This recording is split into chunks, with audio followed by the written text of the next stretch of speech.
সত্যি বলতে, আমার অভাবে যদি সে কোনোদিন কাঁদতো, আমার আর কোনো কিছু চাওয়ার ছিল না।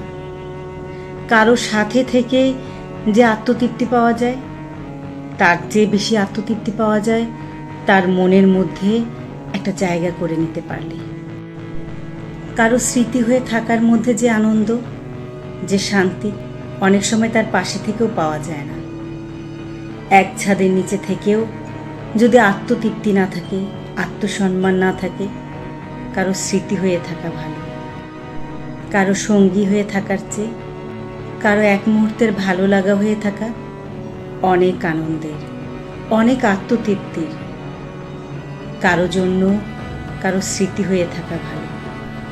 কারো নির্জন দুপুরে একলা প্রহরে মনের কোণে প্রিয়জন হয়ে থাকা ভালো।